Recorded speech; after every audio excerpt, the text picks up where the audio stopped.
Welcome back, everybody. We are in the middle of Unit 7 now, the rise of the dictators, and so far we have looked at the rise of Mussolini, the dictator of Italy. Today we're going to shift our focus to the eastern part of Europe and look at the rise and domination of the Soviet Union under Joseph Stalin. And this is a man we have actually already talked about this year. We looked at him when we were finishing up World War I because there was the communist revolution that took place in Russia during World War I, and that's what led to the creation of the Soviet Union. And when Lenin died, there was this power struggle, and Stalin eventually emerged as the unquestioned leader of the Soviet Union. So our job today is to continue that story. And we're going to look at how Stalin's rule changed the Soviet Union. And as I said, this is our second dictator. In our next video, we will look at the rise of Hitler and his Nazi party, and then we'll round up this mini unit by looking at the rise of militarism in Japan. Now, you may not remember this, but Stalin was not Joseph Stalin's actual birth name. He had chosen this as many revolutionaries do, as sort of a code name or secret name or something like that, and it means, in Russian, it translates roughly from Russian as steel, okay, the metal, steel. And so this was supposed to give him this image of being tough and durable, just like steel, the metal. So as we think about Joseph Stalin, he is really the classic example of a totalitarian leader. Now, if you're not familiar with totalitarianism, it's basically a dictatorship where the power is in the hands of one person or one group, and they have, basically just total control over the population. Let's do some economics first. So economically, we have learned this year that Russia has historically been behind the rest of Europe. This is something all the way back to our talk of Peter the Great at the very beginning of this school year.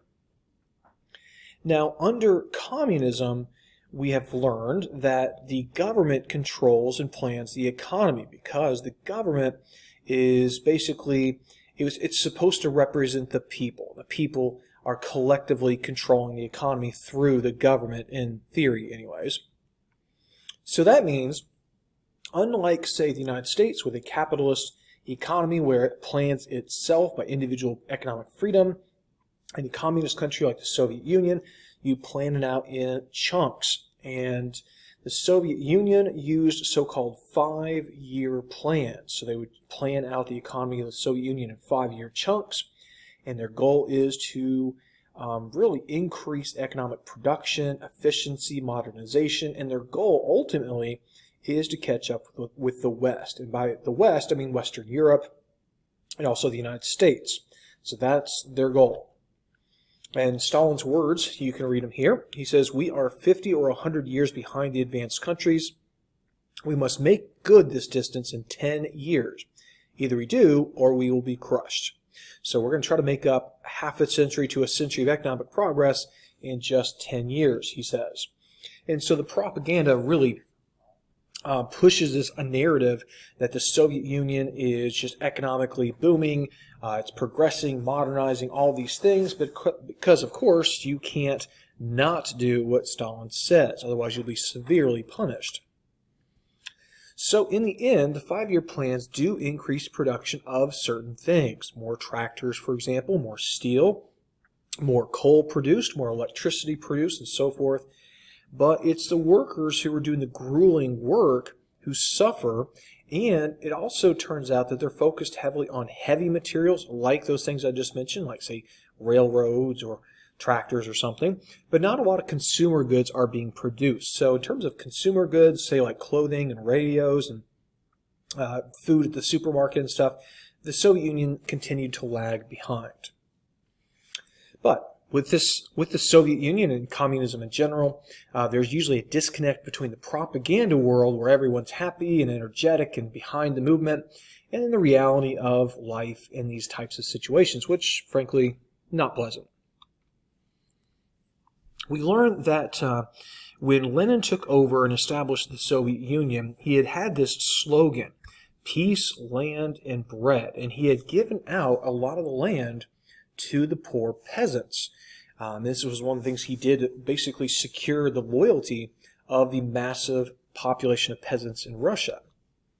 Well, the thing is, though, private ownership of farms doesn't really jive with communism. Because remember, in communism, everything is collectively owned and operated.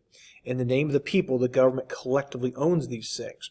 Which brings us to undoing Lenin's policy under Stalin. It's called collectivization.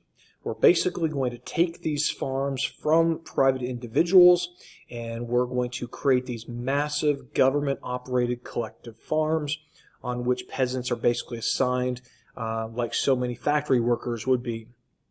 And so private ownership of land basically goes away. And the propaganda makes it sound like this is going to lead to greater efficiency because the government will be in charge and there will be no profit motive and all those other communist teachings. But there was incredible resistance to this policy, particularly from the wealthy farming class. There was a group called the Kulaks, and they really did not like this policy at all because they had everything to lose from this policy and nothing to gain. And so some of them pushed back against this policy. And Stalin decided to basically eliminate the Kulaks class.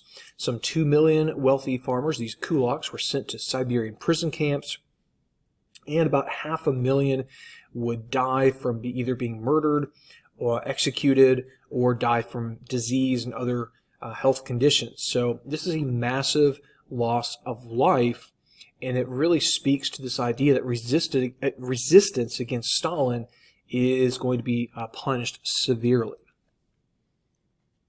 So we've got some propaganda here, anti-Kulak propaganda, which is obviously in favor of collectivization. And this one on the right in particular is trying to sort of imply that this new modern government-owned collective farm is much more efficient than the old way of doing things when private individuals own their own land. So if you were a peasant and you want to resist this collectivization thing, you have different opportunities, right? One of them is to simply destroy, or at least try to destroy, the value of your farm before it can be taken over by the government. So you might kill your livestock, you might destroy your crops, you might burn down your barn, maybe even poison a well or something, right? Because you want to hand over something that's basically worthless to the government. Nonetheless, despite this resistance, some 90% of Soviet farms had been collectivized by 1936. Remember, all that means is they're now in the hands of the government and they operate these giant farms. Now, in this campaign of resistance and collectivization, there was a massive death. Okay, there was famine. There was, of course,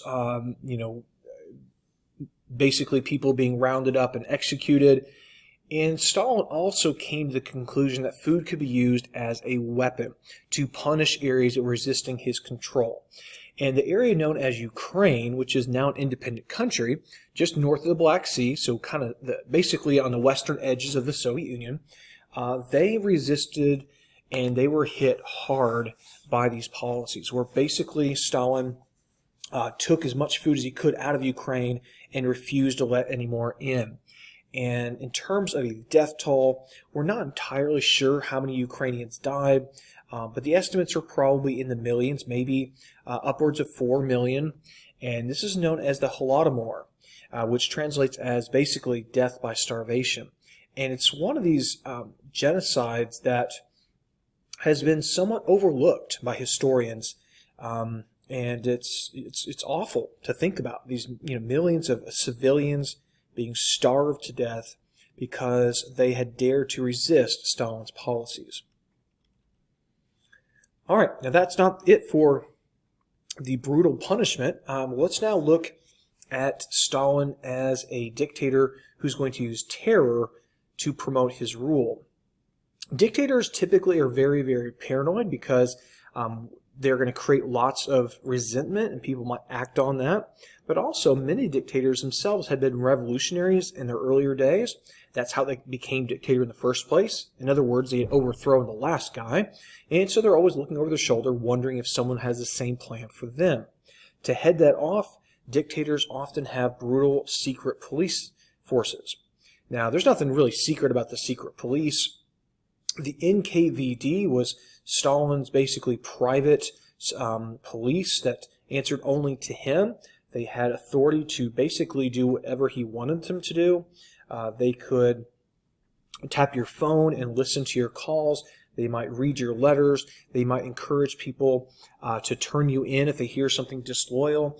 They have informants, thousands and thousands of informants across the country who are paid to listen and report what they hear from their neighbors. This system is so ingrained in the people of the Soviet Union. You even have situations in which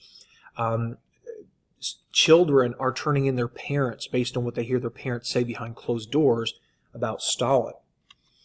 And if you were to criticize the government or even complain about, say, the lack of food or something, you are risking severe punishment. And there's a good chance you might wind up in the Gulag. And the Gulag was this system of labor camps and prison camps, mostly in Siberia. Now, this is actually a system that had basically been inherited from the Tsar's day, but Stalin's going to expand it and make it even more brutal. And Siberia is this very, very remote, extremely cold in the wintertime area, and it's a perfect place to dump people you don't like. And you can see the numbers here of prisoners, over 1 million in 1940, and the number then dropping during World War II, and then once again accelerating. And so there in the Gulag, not only were you doing physical labor that's grueling, you were also meant to be kind of reprogrammed to be loyal to Stalin and the government. And you had to show that loyalty. And if you didn't, you were never going to get out of the Gulag. All right, now let's look at Stalin's Great Purge. And to purge something is to basically get rid of something that's bad about it. And in other words, you might say, oh gosh, our house is getting really crowded here with extra stuff we don't need. Let's purge the house. And you get rid of all these things you don't need any longer. And the Great Purge was this 4-year campaign of terror in which Stalin targeted anyone he saw as a threat to his power. And what would often happen is you'd be turned in by someone, and you'd be forced under torture to admit your crimes and name other names. And then they would put you on trial, and this would be a show trial in which the verdict was already predetermined. You would be found guilty. You might be sentenced to a stint in the Gulag, or you very well could be executed, as many were during the Purge. And by the time this thing was done, real opposition to Stalin was basically gone. There were still certainly people who resented Stalin, but they feared him far more than they wanted to take a risk to unseat him as the dictator in the Soviet Union. Now, nobody was safe from these purges. Even people who were high-ranking members of the Communist Party, the military, scientists, doctors, diplomats, artists, anybody and everybody was suspect. And it really felt for a lot of Soviet citizens at the time that it was just a matter of time until they came for you, right? Because they're going to arrest somebody, and under torture, they'll name names just to try to end the pain, and they might name you, and you might not have anything to do with it all. But then they're going to arrest you, and they're going to force you to name other names of conspirators and so forth. And so it goes on. How many people died? It's hard to say, but certainly it's in the millions of people who were executed during these purges. All right, now let's get into controlling thought in society. And you're thinking, well, how can someone control someone's thoughts? Certainly a dictator can control people's actions, but how about thoughts? How can that be done? And the answer, of course, is propaganda. Remember, the government was in control of all the media in the Soviet Union. There were no newspapers, magazines, radio programs, novels, anything creative like that that was produced without approval of the communist government. A great example of this would be the official newspaper of the Communist Party. It was called Pravda. And Pravda was just chock full of all kinds of communist propaganda. And the great irony of this is that Pravda, the name of the newspaper that was full of lies, Pravda means truth. So another way you can sort of control people's thoughts is by letting them only learn what you want them to learn. And one of the things that communists did under Stalin was go back and basically rewrite history. And there were people that were inconvenient for Stalin to be in history books, and so they were removed. But it wasn't just that you had to remove them from the history books, you also had to remove them from existence altogether. So old photographs were retouched to eliminate people that were, again, inconvenient for Stalin, including, there's Trotsky, he's gone. So another example here, Stalin is with one of these communist politicians, Commissar Yezhov. He fell out of favor, and then he died. And he was gone.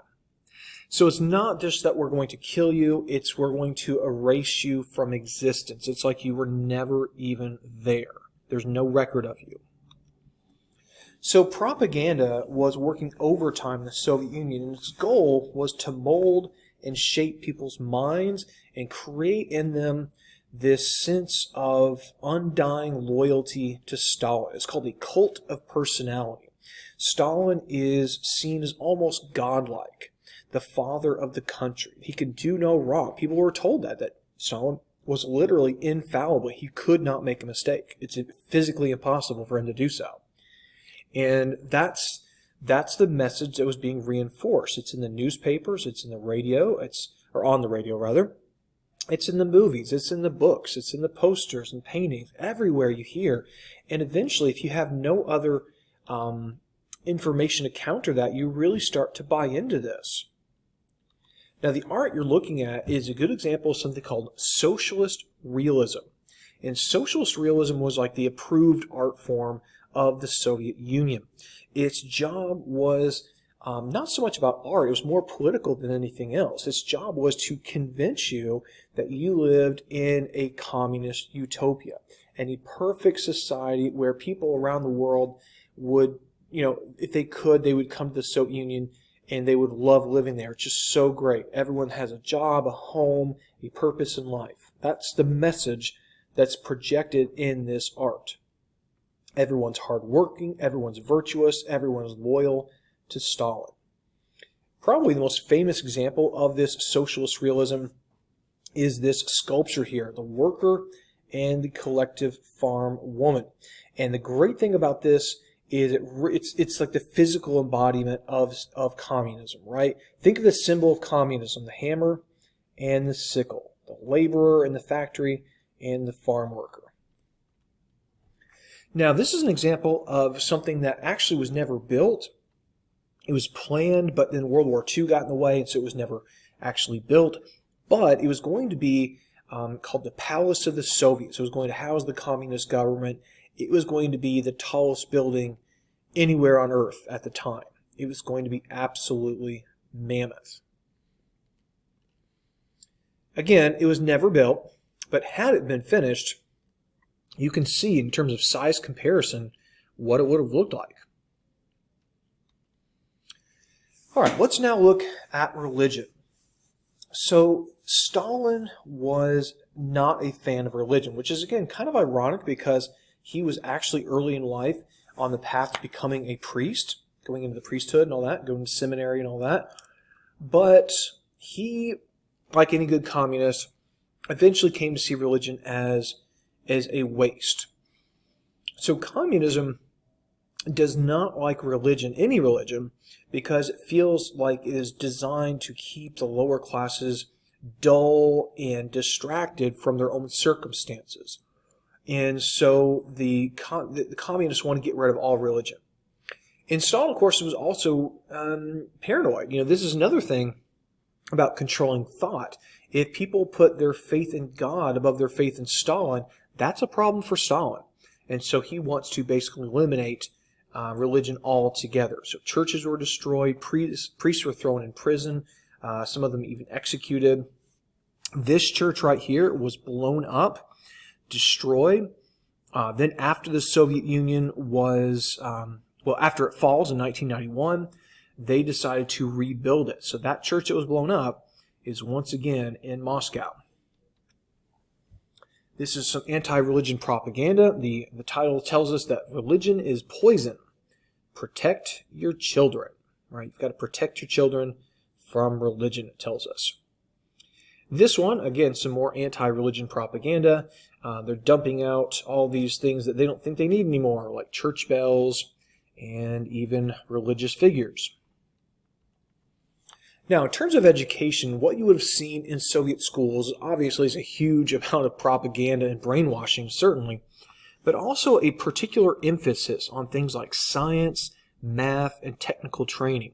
And the reason for this is Stalin knows that the Soviet Union is behind, and so we need to get kids learning more math, more science, more technology, more engineering, so they can design better factories, better weapons, better tractors, better everything to catch up with the West. As far as women in the Soviet Union goes, certainly they were every bit as vulnerable to imprisonment and abuse as men, but for some Soviet women, they actually thought that their life had gotten better, and the reason was now they have the right to vote, not that their elections mean anything, of course.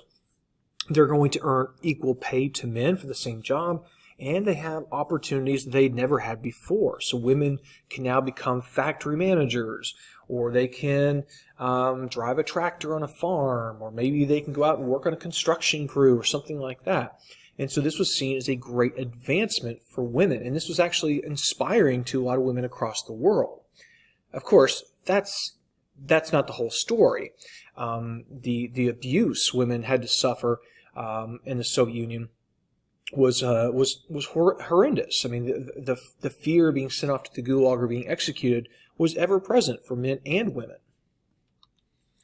And it turns out that for all the talk of equality and job opportunities and everything else, there was still a huge demand for women to be mothers, to have large families, to do the patriotic thing, to create more soldiers, more workers, more farmers for Stalin.